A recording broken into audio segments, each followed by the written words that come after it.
Hello and welcome to this training video for the completion of concrete pumping software. We're going to go through the software and all of the changes that we agreed on. If you've already got the software installed, you're going to click on the icon that you have on your desktop. When the software opens, it's always going to check for the latest version of the software available to you. In this case, we'll be getting a message here for upgrading to the next solution. So as you see, version 7.3.0 is available, and we currently have version 7.0. So we do want to install the new version. So I'm going to update.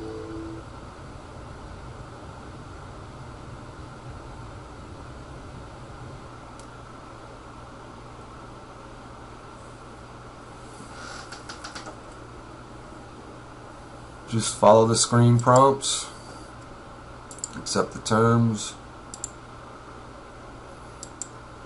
hit next, install.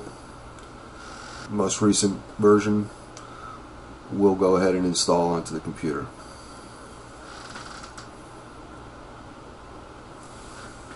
And click finish.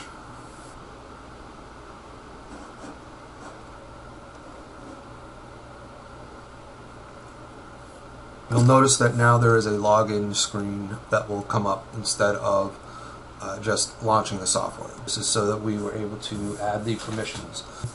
Now we're logged in. What we see is based on permissions. The admin has full rights and permissions. The permissions will be controlled from online. Let's just go through customer screen. You'll notice that customer name is now company name, and company name is required on all screens as we discussed. To add a customer, put in the company name, company 2,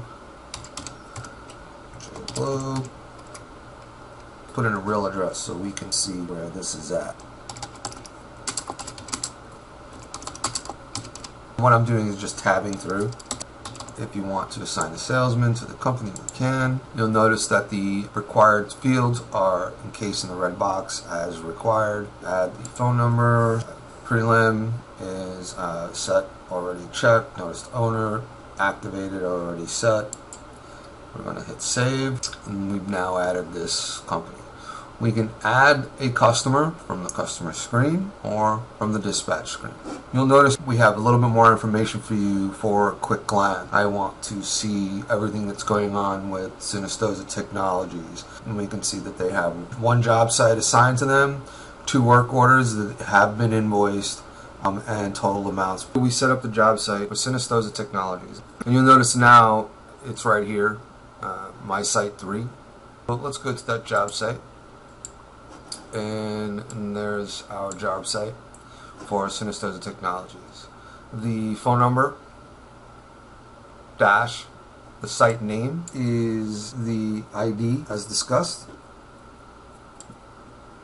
Because we put in the address, this is now in the map, and we can click on the directions, click it now, and our directions will populate for us so we can send those right to the driver. Once we're done, we hit close.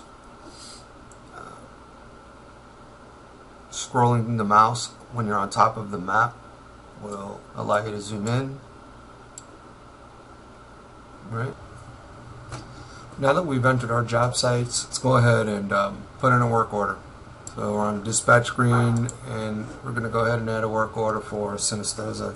I'm going to start typing Synestoza. I can do it that way, or I can scroll through, or I can add a customer from here as shown earlier. Notice the beige highlight. This all refers to the customer. Blue refers to the job site. So Synestoza, now Synestoza has one job site. Only the job sites associated with that company will populate here as requested. For example, Food doesn't have any job sites. Nade company, there are 2 job sites here that are associated with that company. NACP, there are 2 job sites that are associated with that company. And Synestoza has 1 job site associated with it. Here we have multiple contacts, so we can choose which job contact we want. It's either going to be Brandon or it's going to be Robert. Phone number does change. The job contact populates, and it's the job contact's phone number. Again, anything in blue is the job site, beige is the customer. So let's keep going here. So COD, job date is going to be today, unit number, I don't know what this says. I'm logged in as admin, so this work order is taken by admin. That cannot be changed. Yards are now independent of square feet, so I need 500 yards or type. Now that that's all done, call-in time. This is military time, so it's 15:56 time. Let's see, 1700. We should save and close. This will close. If we hit save and continue, it will allow us to do more entries into the form. So I'm going to hit save and close. Our color coding is orange because the pump time is within 2 hours of the current time. Concrete time has been changed to pump time, as you can see. Let's do 15:59. That's what time it is right now. They're on the job now. We are red because we are within the hour. And we have not changed this to on job. It's no longer a pending job. It is now in the active jobs. Active jobs, purple in the active job screen, and status is on the job. Notice again, with pending, active, completed, and canceled jobs. Once the job is complete, I'm going to go ahead and note the time.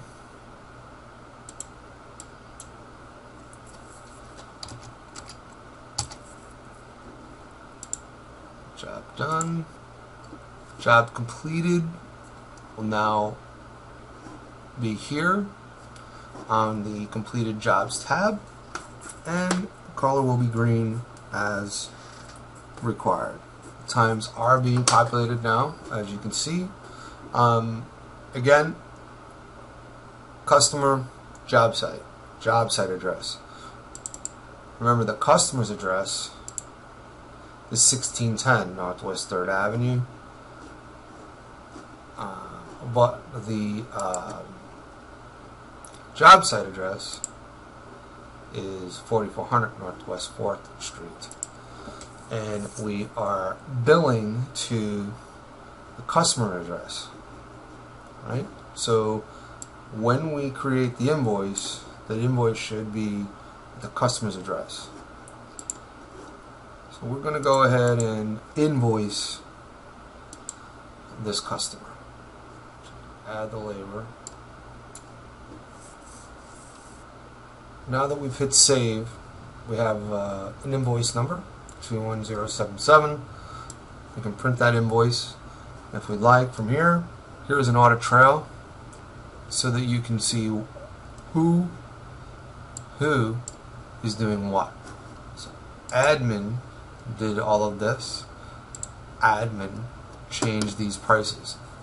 Everything that happens on this invoice will be recorded in the audit trail.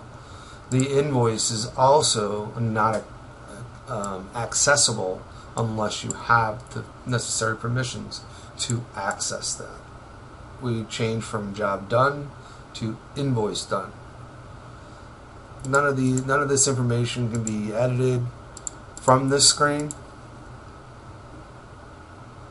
You have to be able to go to the labor screen to edit any information. Now we want to pay this invoice.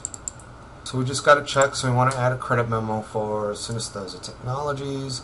As soon as we enter the company, all invoices that are due by default are checked. If I want a specific job site for that customer, then I can go to that specific job site. So let's go back to Synesthesia, and today's date and check number is going to be 2590. Check amount is going to be for $10,000.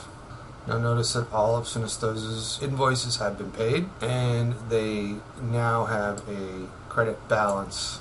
We can also view this from the customer screen. When we click on Synesthesia Technologies, we can now see on the side information they have been paid, and the customer actually has a positive balance of $1,353.71, as opposed to NACP company, who has not paid anything yet, and they have a negative balance of $88,922 that needs to be paid, as there is nothing paid on any open invoices, and they have 3 open invoices.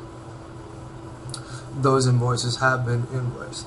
So we can now see this from the customer screen, we can see this from the invoicing screen, we can also look at our aging report. This is a little bit of an added feature that wasn't there before, that we thought made sense to add at this time. Basically, just a simple accounting register, so you can see the debits and credits and the invoices per account. We can instantly create accounts receivable aging report by clicking on the button. It is going to provide us with the details of our outstanding invoices and the total amounts that are due. In addition, we can print out the collection reports. We can see by company what invoices are outstanding and what is owed. And of course, you have a ledger report where you can print out this register. You can also export it to Excel, PDF, or Word. Being able to export it to Excel, you can either send it off to the accountant, or you can go ahead and upload it into QuickBooks. That ties up everything that we needed to take care of, were agreed upon in order to move forward and finalize this project. We're looking forward to this system out in live test mode.